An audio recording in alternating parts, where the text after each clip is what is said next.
here is a $2,200 radon system. What is wrong with this picture? So hey, what are we doing today? We are in a crawl space doing a radon mitigation system. Hi, my name is Scott. I'm radon mitigator in Virginia. I make videos for other radon mitigators, those looking to get into business. If you're home, of course, you can stay and hang out. A good place to go if you're looking for a radon mitigator is www.nrsb.org. It's right down here. It's the National Radon Safety Board. Just go to that site, plug in your zip code, and I'll pull up a list of certified radon professionals in your area. So we just unplugged this thing from this outlet. This was how she was running, and she was piping well, I actually radon out of that hole right there, and I guess tapped under this plastic somehow. Well, not plastic. Holy crap. Not even tapped in under the plastic. So what our objective is today is to get these folks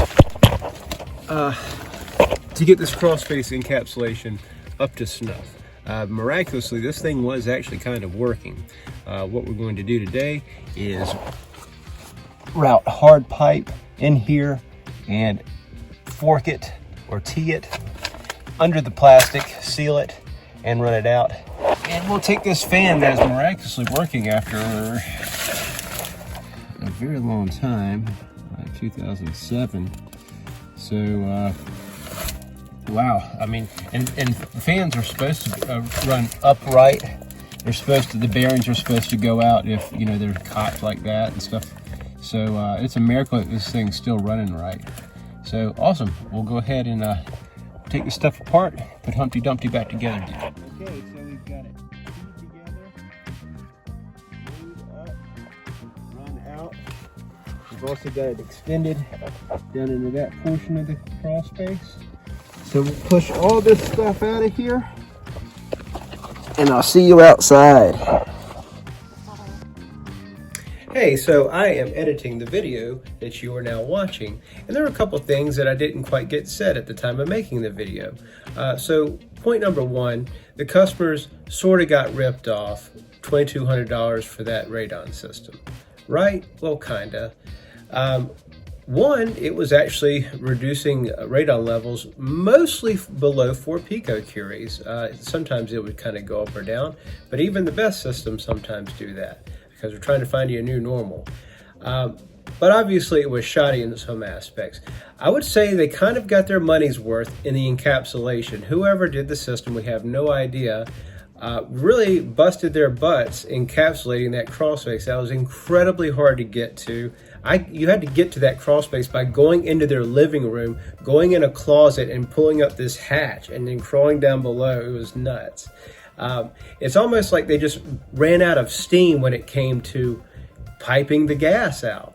But so the encapsulation, okay, they did okay on that. But as far as, it's almost as if they thought, how in the world are we going to get pipe through here? Because you couldn't get it into the crawl space through the entrance. But the way we solved it is by simply shoving pipe through from the outside in. As you can see in that picture right there, that's how we got, 10-foot joints of pipe in there. And that seemed to be something that sort of stumped the other installers, I suspect. I'm trying to give them the benefit of the doubt. But at any rate, I didn't quite explain that how we got the pipe into that crawl space to fix this problem. So I just wanted to explain that because I didn't cover it in the video you're watching. All right, back to the video. Okay, so here we are outside. And that's the original fan from 2007. Got Jamie up here running the exhaust. And Jamie was able to fabricate a nice little slot to get us back in there. So in some of my other videos, I talked about oddity things that you'll need to keep in your van for situations like this, and I strongly recommend always keeping a little bit of lumber. We pretty much never have to do stuff like this, and because we always keep a little lumber in the van, it's no big deal. This little thing could have been a big thing. So I hope that helps. and made a nice little solid fit, painted it up. And we'll put the manometer on right there, getting our wiring done right here. On the opposite side of that is an outlet inside of a bedroom. And we about got this thing wrapped up.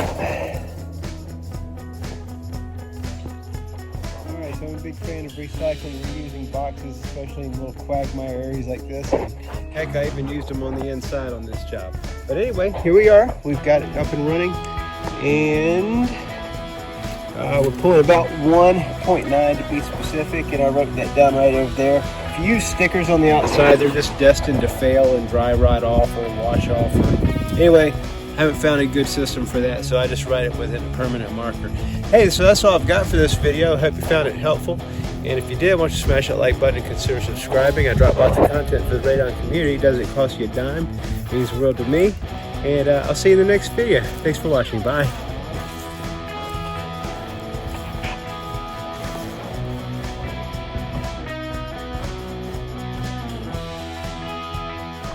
Thank you.